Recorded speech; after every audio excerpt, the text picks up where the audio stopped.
ஜாதிகள் இல்லையடி பாப்பா, குல தாழ்த்தி உயர்த்தி சொல்லல் பாவம், ஒன்றே குலம் ஒருவனே தேவன்.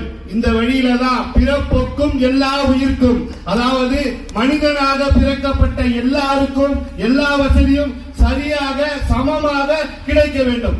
இதுதான் தமிழக வெற்றி கழகத்தோட தாரக மந்திரம். தமிழக வெற்றி கழகத்தோட தளபதி என்ன சொல்றாரு?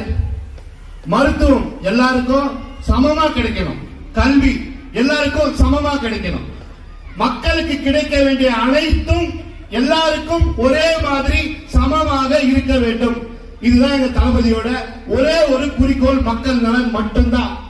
அவர் சம்பாதிக்கிறதுக்காக கட்சி ஆரம்பிக்கல, சம்பாதிச்சு முடிச்சிட்டு மக்களுக்கு நல்லது செய்யணும்ன்றதுக்காக கட்சி ஆரம்பிச்சிருக்காரு. அதே மாதிரி எந்த தலைவர்கள் சொல்லுவாங்க, தன்னோட உடம்பு தோல உங்களுக்கு செருப்பா தச்சு போட்டா கூட அதுக்கு ஈடாக எந்த தலைவர் சொல்லுவாங்க? எங்க தளபதி சொல்லுவாருங்க. அவர் அதுக்காக பிறப்பெடுத்தவருங்க.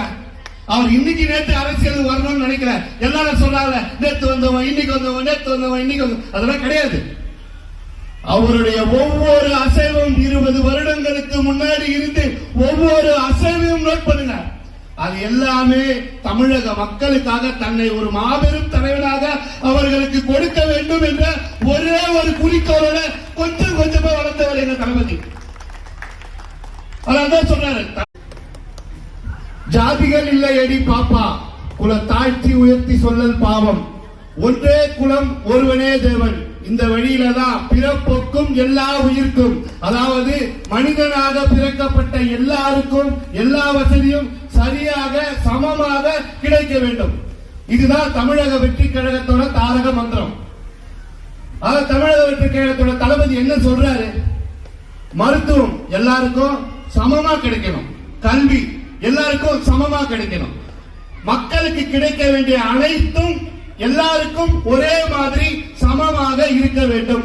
இதுதான் எங்க தளபதியோட ஒரே ஒரு குறிக்கோள், மக்கள் நலன் மட்டும்தான். அவர் சம்பாதிக்கிறதுக்காக கட்சி ஆரம்பிக்கல, சம்பாதிச்சு முடிச்சிட்டு மக்களுக்கு நல்லது செய்யணும்ன்றதுக்காக கட்சி ஆரம்பிச்சிருக்காரு. அதே மாதிரி எந்த தலைவர்கள் சொல்லுவாங்க, தன்னோட உடம்பு தோல உங்களுக்கு செருப்பா தச்சு போட்டா கூட அதுக்கு ஈடாக எந்த தலைவர் சொல்லுவாங்க? எங்க தளபதி சொல்லுவாருங்க. அவர் அதுக்காக பிறப்பெடுத்தவருங்க. அவர் இன்னைக்கு நேற்று அரசியல் வரணும்னு நினைக்கிற எல்லாரும் சொல்றாங்க, நேற்று வந்தவன் இன்னைக்கு வந்தவன், நேற்று வந்தவன் இன்னைக்கு வந்தவன், அதெல்லாம் கிடையாது.